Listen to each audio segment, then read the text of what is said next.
지금부터 잠시 상상을 해보겠습니다. 우리가 지금 사막 한가운데 있다고 생각해 봅시다. 풀 한 폭이 없는 사막 한가운데 기분이 어떠십니까, 여러분?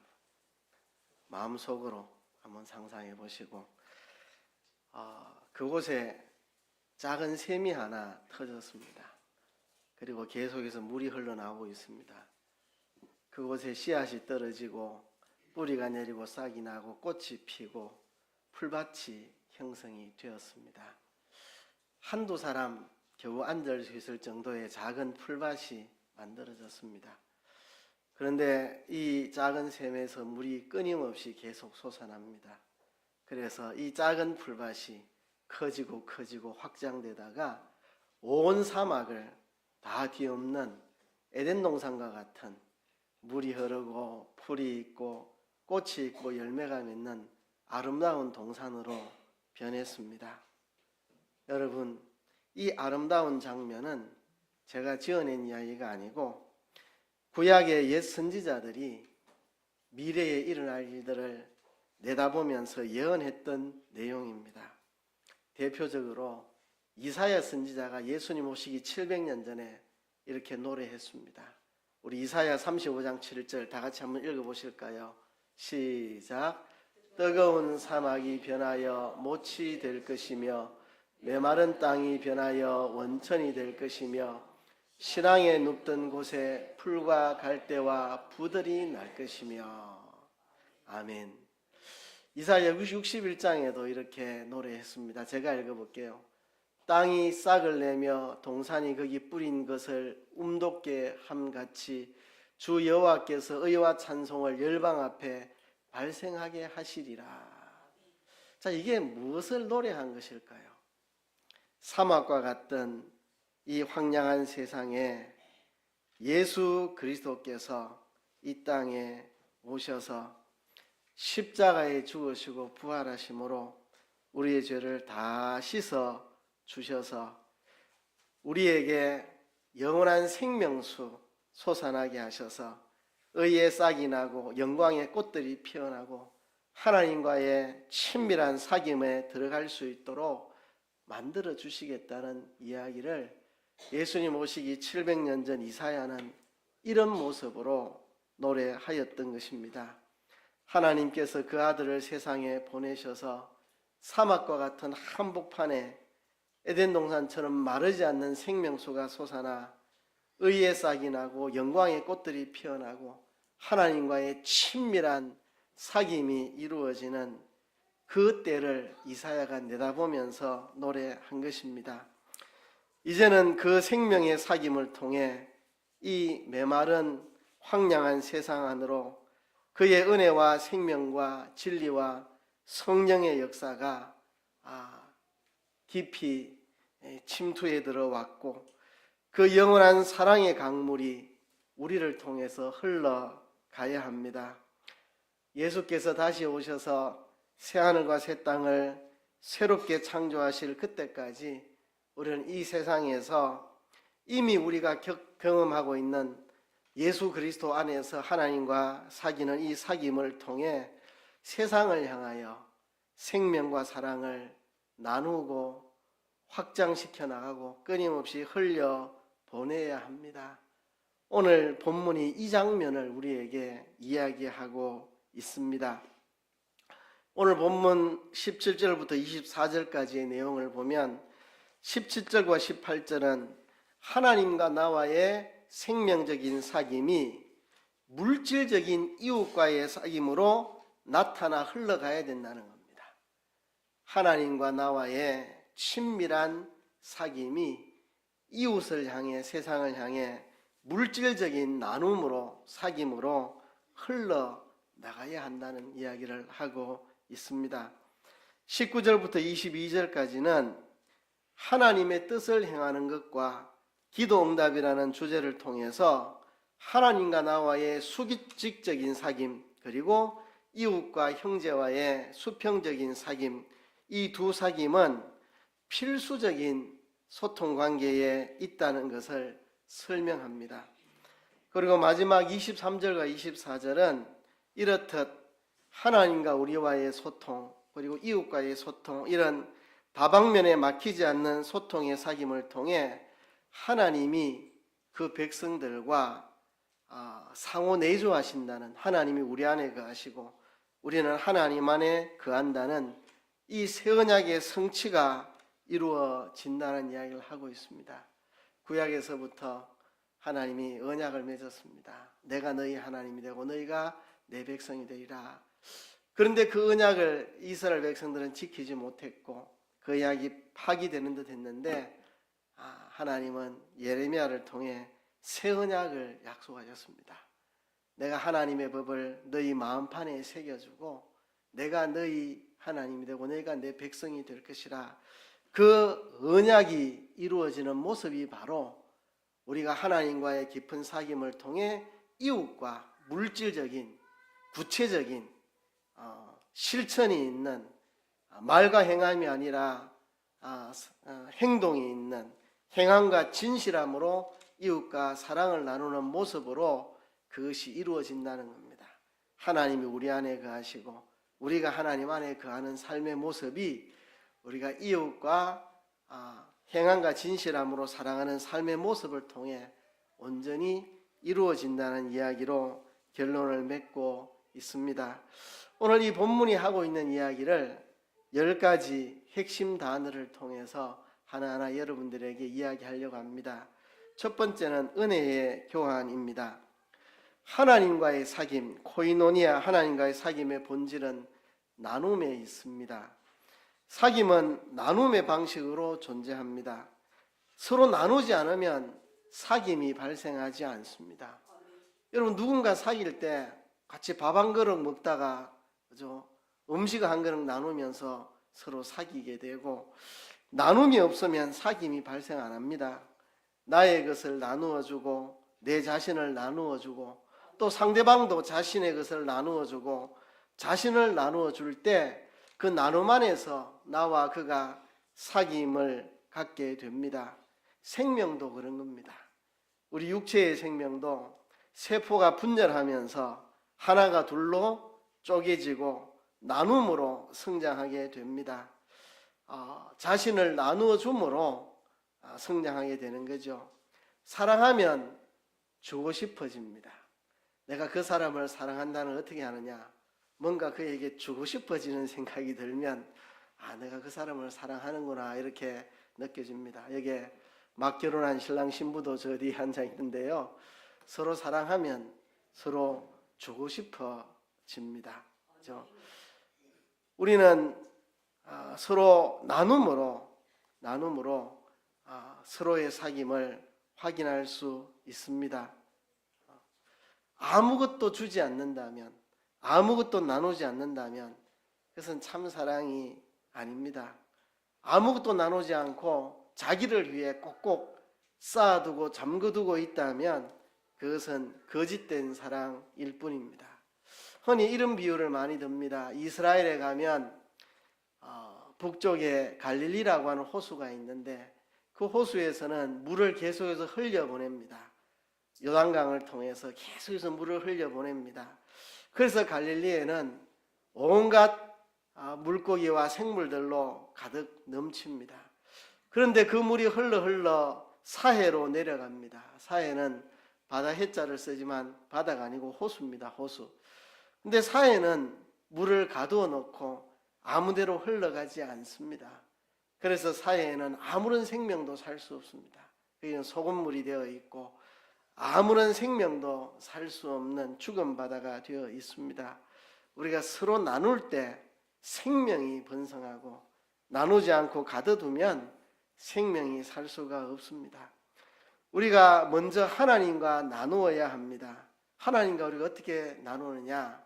하나님은 그 아들을 우리에게 나누어 주셨습니다.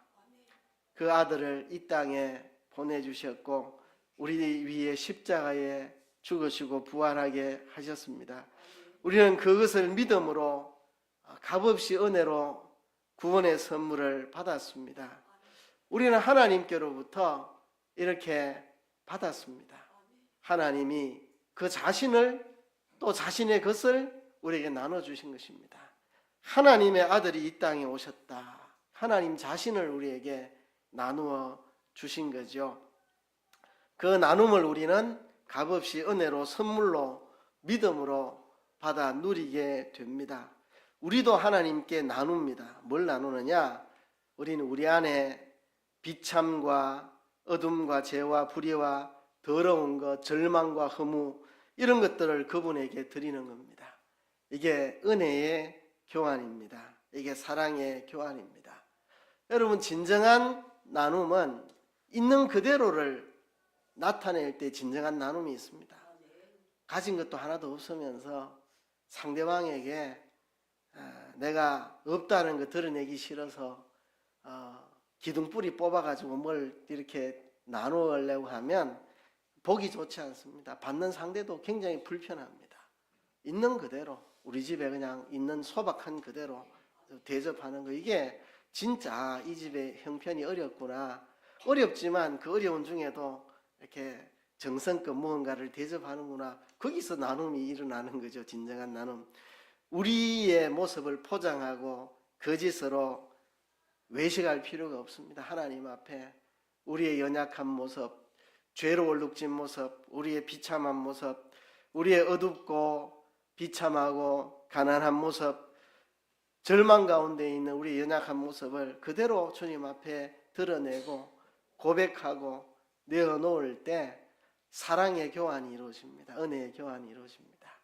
우리의 죄와 허물, 비참, 절망은 주님이 다 가져가시고 주님이 십자가의 피로 이루어 놓으신 의와 생명을 우리에게 주시는 은혜의 교환, 나눔이 이루어집니다. 여기서 하나님과 우리의 사귐이, 여기에서 하나님 아버지와 그 아들 예수 그리스도를 통한 영원한 생명이 우리 안에 역사하는 겁니다. 부자와 거지의 만남 한번 생각해 보세요. 그죠? 거지는 없는 모습 그대로 자기의 것을 드러내고 부자는 그것을 채워주고, 우리가 하나님으로부터 영원히 받습니다. 우린 하나님으로부터 영원히 받습니다. 우리가 그 아들의 영광스러운 형상으로 완전히 성화되고 변화될 때까지 우리는 하나님으로부터 계속해서 받을 것입니다. 이게 은혜의 교환입니다. 우리의 약하고 연약한 모습을 그대로 주님께 드리고 주님이 십자가 보혈로 이루어주신 그 은혜를 바꾸어 주시는 이 은혜의 교환을 통해 하나님과 우리의 사귐이 이루어집니다. 이 사귐은 육체로 나타나는 사귐이 되어야 합니다. 육체로 나타나는 사귐. 오늘 본문 17절에 보면 누가 이 세상 재물을 가지고 형제의 궁핍함을 보고도 도와줄 마음을 막으면 하나님의 사랑이 어찌 그 속에 거할까 보냐 그랬습니다. 이 세상 재물이라는 말을 했습니다. 그리고 이 세상 재물을 가지고 형제의 궁핍함을 보고도 도와줄 마음을 막으면, 우리가 받은 것을 외부로 흘러보내지 않고 차단하면 이라는 거죠. 그죠? 그리고 하나님의 사랑이 어찌 그 속에 거할까 보냐. 하나님의 사랑이 우리 속에 거하는 것이 우리의 생명입니다. 그래서 오늘 본문은 이 세상의 재물, 그것을 우리가 차단할 때 하나님의 사랑, 하나님의 생명이 우리 안에 거하지 않는다고 말하고 있습니다. 우리는 이 세상의 재물을 세상과 나눔으로 우리 안에 있는 하나님의 사랑을 세상에 전할 수가 있습니다. 우리 성경에는 세상의 재물이라고 이렇게 번역을 했는데요, 사실 문자 그대로 번역하면 세상의 생명입니다. 이거를 우리말로는 재물로 이렇게 번역을 했는데 원문 그대로 하면 세상의 생명입니다. 이 생명은 하나님으로부터 받은 영원한 생명과는 다른 것입니다. 원문에 보면 하나님이 우리에게 생명을 주셨다 할 때 그 생명의 단어랑 여기서 세상의 생명이라는 이 생명은 다른 단어를 쓰고 있습니다. 여기서 말하는 세상의 생명은 자연적 생명을 말합니다. 이 땅에 시간과 공간의 제한을 받고 우리 목숨이 붙어 있고 언젠가 이 목숨이 끊어지겠죠. 이 자연적 생명을 말하는 겁니다. 누가 이 세상의 생명을 가지고 형제의 궁핍함을 보고도 도와줄 마음을 막으면 하나님의 사랑이 그 속에 거할까 보냐, 그렇게 말하고 있습니다. 이 세상의 생명, 다른 말로 이 세상의 재물, 이걸 가지고 우리는 형제를 사랑하는 사랑의 표현으로 사용을 해야 된다는 겁니다. 우리 안에는 하나님의 사랑이 거합니다. 영원한 생명이 있습니다. 이 영원한 생명을 육체적이고 물질적인 생명을 통해 나누어지고 드러나고 나타나는 기회를 삼아야 된다는 겁니다. 우리 안에 하나님의 사랑이 임했습니다. 오늘 17절부터 읽었지만 그 앞에 16절에 보면 그가 우리를 위하여 목숨을 버리셨으니 우리가 이로써 사랑을 알고 우리도 형제들을 위하여 목숨을 버리는 것이 마땅하니라 말했습니다. 그가 우리를 위해 목숨 버린 사랑, 그 사랑을 통해 우리가 사랑을 알게 되었습니다. 그 사랑을 통해서 우리가 하나님과 사귐을 누리게 되었습니다. 그는 그의 것을 우리에게 나눠주셨고 우리는 우리의 연약함을 그대로 주님 앞에 돌려드리고 그것이 은혜의 교환을 통해서 우리의 죄와 가난과 비참과 절망은 그분이 가져가시고 그분이 십자가에 이루신 그 놀라운 은혜의 축복을 우리에게 주시는 은혜의 교환을 경험한 우리들이 해야 될 일이 뭐냐? 그 영원한 생명을 이 세상의 것으로, 육체의 것으로, 세상의 재물로 서로 나눔을 통해서 우리 안에 있는 생명을, 영원한 사랑을 그들에게 나타내고 드러내고 전하는 일을 해야 한다는 것입니다. 하나님과 우리와의 그 영원한 사귐의 생명은 육체적인 것으로 나타나야 됩니다. 이게 기독교와 이 당시의 헬라 철학과 다른 겁니다. 헬라 철학은 육체는 더러운 것이다. 육체는 더러운 것이다. 영혼만 소중한 것이다. 이게 헬라 철학의 가르침입니다. 성경은 그렇게 가르치고 있지 않습니다. 우리 안에 있는 영원한 생명, 하나님과의 그 사귐이 육체로 나타나야 된다는 겁니다. 세상의 재물로, 세상의 생명으로, 자연적 생명의 것으로, 이 세상의 것으로 나타나야 된다는 겁니다. 세상의 것을 형제와 이웃과 더불어 나눔을 통해서 그 사랑이 드러나야 된다는 겁니다.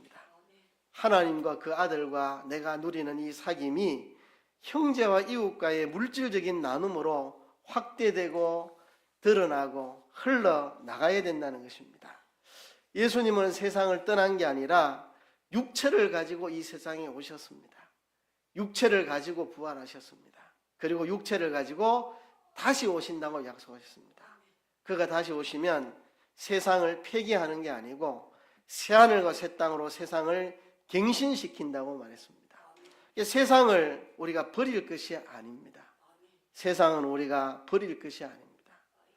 예수님이 육체를 가지고 이 세상에 오셨고 십자가의 육체를 가지고 죽으시고 부활하셨고 다시 육체를 가지고 이 땅에 오시고 이 땅을 새하늘과 새 땅으로 갱신시킨다고 말씀했습니다.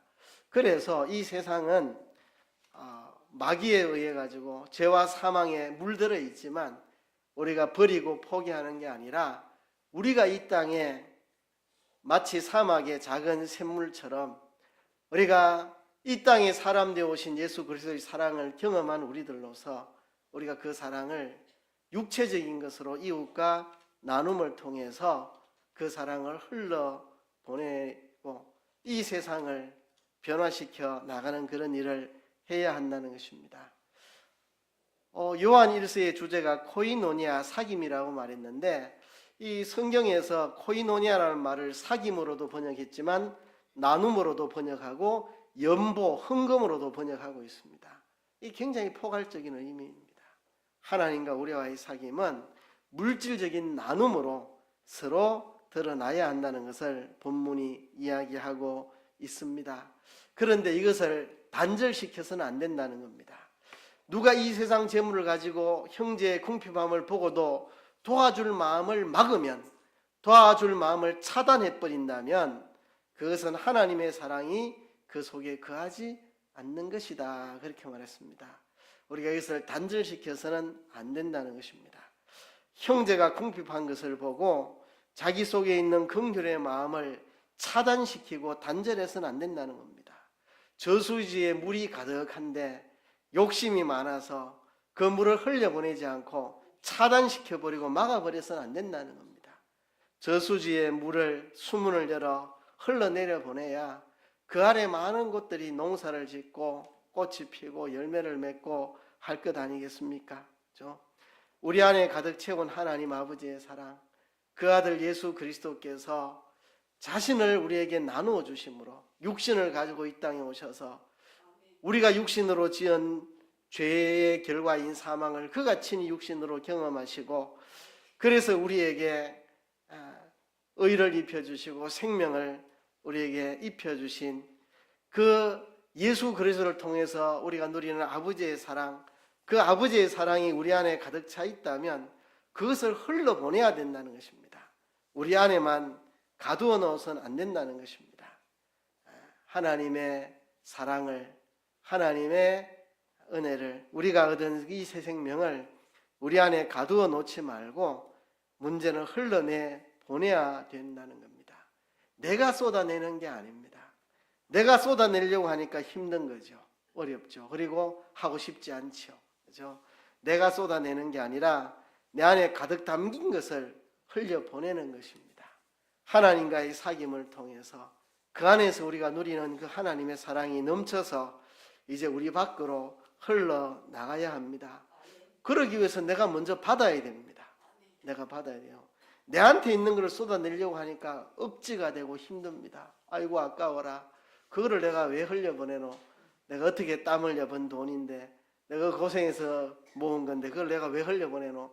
내 것을 가지고 쏟아내려고 하니 억지가 되고 고통이 되고 하기 싫고 짜증나고 하고 싶지 않고 자꾸 가두어 놓게 됩니다. 내 것을 쏟아내는 게 아니라 하나님께 받은 것을 우리는 자연스럽게 흘러내는, 그러면 그게 자연스럽고 편하고 쉽고 즐겁고 기쁨이 되는 겁니다.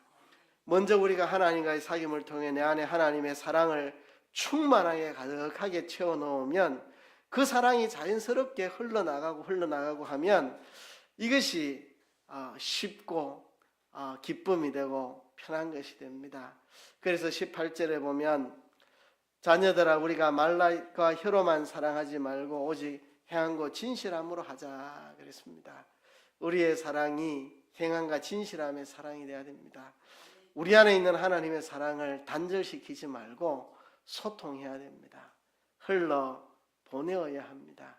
이 소통은 수직적으로는 하나님과의 소통입니다. 하나님께로부터 예수님의 십자가 대속의 사랑을 내가 받아 누리고 내 안에 있는 죄와 고통과 사망과 연약함과 어두움을 그분에게 내어드리고 은혜의 물물 교환을 하고 그렇죠? 그것을 통해서 이웃에게 그대로 다 흘러내보내는, 우리가 단절하지 말고 소통해야 한다는 것입니다. 그 사랑만이 우리가 아는 것입니다. 소통하는 데는 사귐에 많은 유익들이 있습니다. 수평적으로는 이웃과 더불어 나누고 수직적으로는 하나님과의 관계에서 막힘없는 소통을 누리고 이것이 바로 소통하는 사람들이 누리는 유익입니다. 오늘 본문에 보면 재물을 가지고 형제의 궁핍함을 보고 그것으로 도와줄 마음을 차단해버리면 하나님의 사랑이 우리 속에 거하지 않는다. 우리가 말과 혀로만 사랑하지 말고 행함과 진실함으로 사랑하자 이랬는데요. 이것을 통해서 누리는 유익들이 있습니다. 19절에 보면 이로써라는 말이 있습니다. 이로써 19절에 이로써라는 말은 세상의 재물을 가지고 형제를 도와줄 마음을 차단하지 않고 행함과 진실함으로 사랑하는 이 사랑을 통해서 우리가 누리는 축복들이 이제 19절부터 24절까지 쭉 기록되어 있습니다. 이 많은 축복들을 우리는 누린다는 겁니다. 우리 마음에 확정을 가질 수 있습니다. 내가 진리에 속한 줄을 알고 이로써 우리가 진리에 속한 줄을 안다고 말합니다. 내가 진리에 속했다는 것을 어떻게 알 수 있는지, 그죠?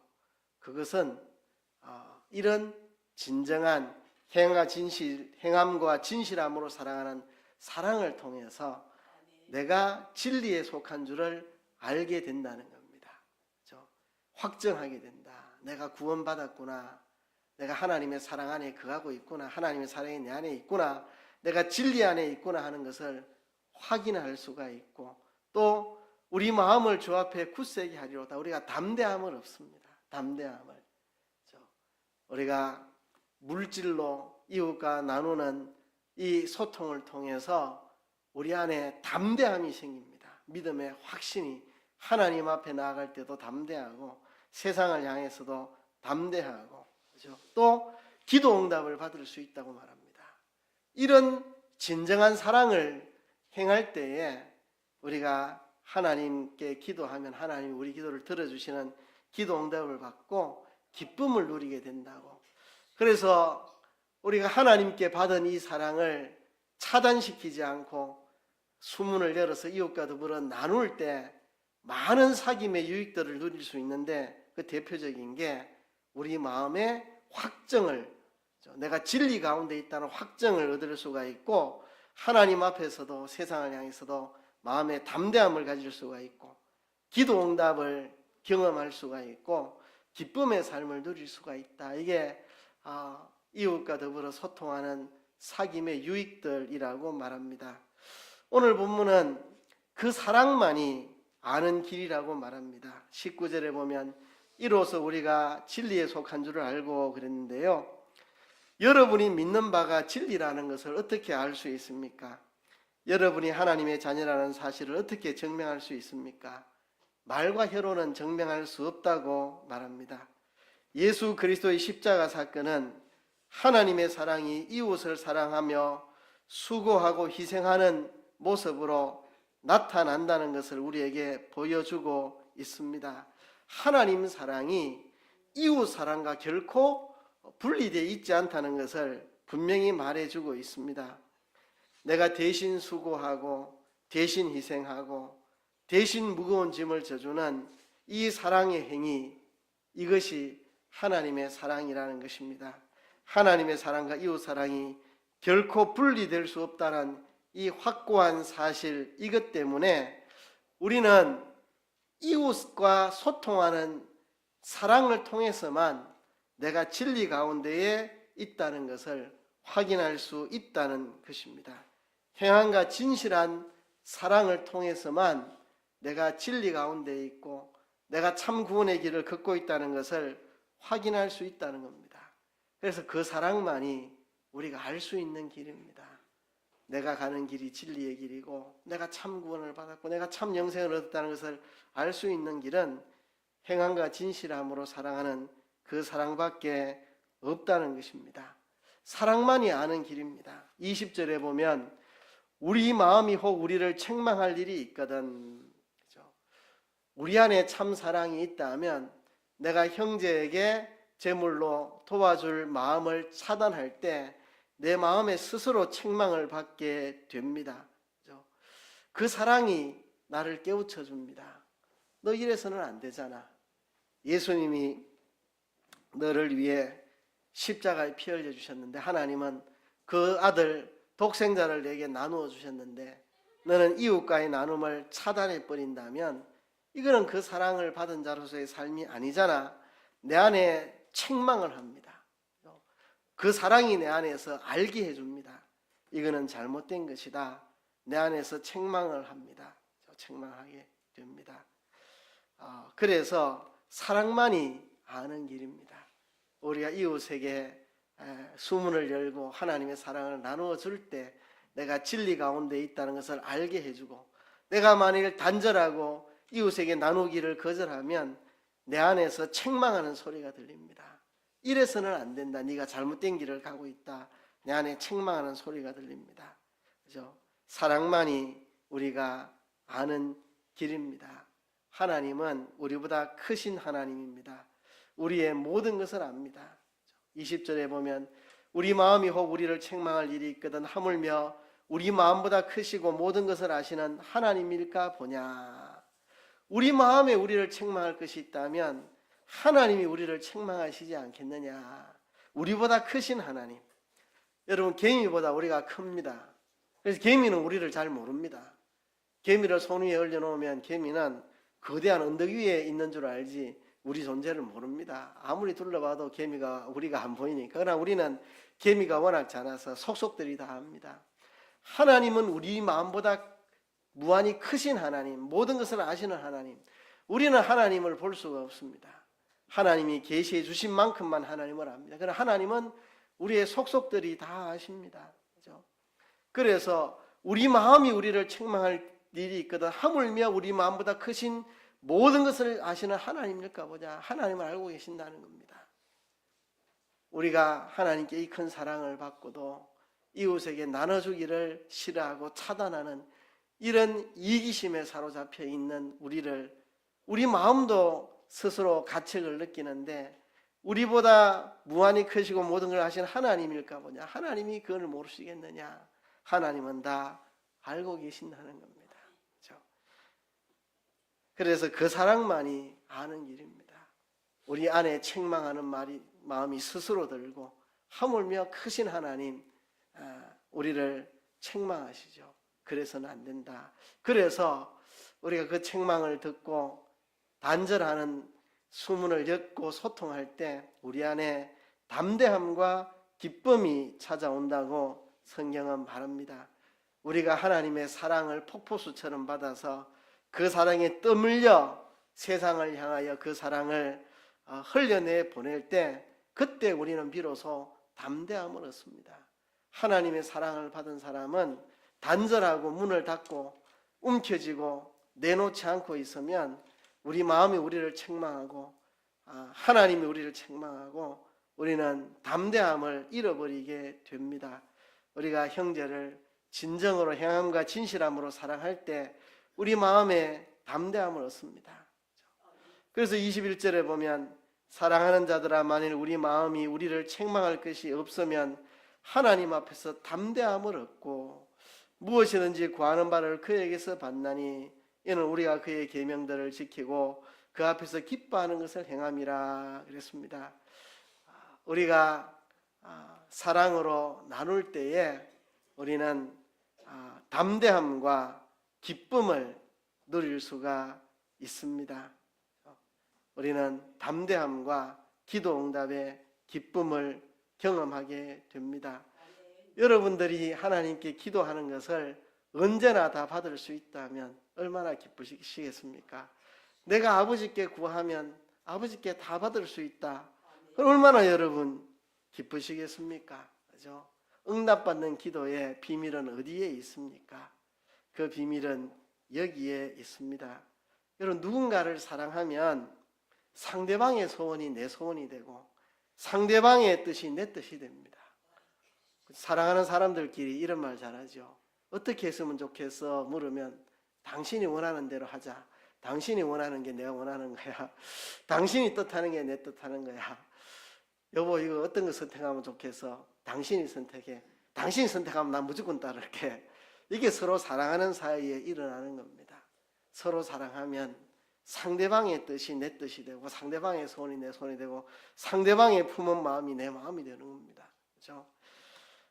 우리가 하나님과의 사랑의 사귐 속에 진정으로 있다면 하나님의 소원이 내 소원이 되고 하나님의 뜻이 내 품은 뜻이 되고 하나님의 마음이 내 마음이 됩니다. 그렇게 되면 우리가 언제든지 무엇이든지 구하는 대로 응답을 받습니다. 왜? 하나님이 원하는 것을 기도하고 하나님이 소원하는 것을 내가 소원으로 삼아 기도하니 그 기도는 언제나 응답될 수밖에 없는 거죠. 그래서 무엇이든지 구하는 바를 그에게서 받나니 이는 우리가 그의 계명들을 지키고 그 앞에서 기뻐하시는 것을 행함이라. 그의 계명은 무엇이냐? 사랑하라는 계명입니다. 우리가 그의 계명, 사랑하라는 계명을 실천하고 그분께서 기뻐하시는 것을 행할 때 우리가 무엇이든지 구하는 바를 그에게 받을 수 있다는 겁니다. 응답받는 기도의 기쁨을 누릴 수 있다는 것입니다. 여러분 우리 힘으로는 안 됩니다. 여러분 삽으로 하루 종일 파봐야 포크레인으로 10분으로 파는 것보다 못합니다. 그렇죠? 내 힘으로 뭘 하려고 하는 것은 삽질하는 거고요. 하나님께 기도하여 하나님의 응답으로 살아가려고 하는 것은 포크레인으로 파는 겁니다. 그렇죠? 응답받는 기도는 어떻게 응답받느냐? 내가 그의 계명들을 지키고 그 앞에서 기뻐하시는 걸 행하는 겁니다. 그의 계명이 뭐냐? 내가 너희를 사랑한 것처럼 너희도 서로 사랑하라. 그게 그의 계명입니다. 우리가 그 계명을 행하고 그의 기뻐하시는 뜻을 우리가 소원하고 내 뜻 삼아 그것을 추구하며 살아갈 때 우리가 무엇이든지 구하는 바를 그에게 받게 되노라고 말합니다. 그의 계명은 이것이니 곧 그 아들 예수 그리스도의 이름을 믿고 그가 우리에게 주신 계명대로 서로 사랑하는 것이라고 말했습니다. 응답받는 기도와 그 응답받는 기쁨의 비밀은 여기에 있습니다. 그의 계명을 지키고 그의 뜻을 행하면 우리가 하는 기도가 응답이 된다고 말씀합니다.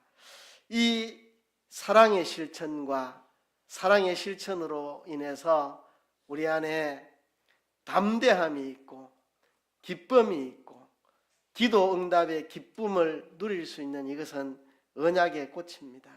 언약의 꽃. 여러분, 언약이 무엇입니까? 출애굽기에 이스라엘 백성들을 애굽에서 해방시켜 시내산 앞으로 데리고 와서 언약을 맺습니다. 피를 뿌려 언약을 맺습니다. 그 언약은 이것입니다. 네가 나의 계명을 지키라.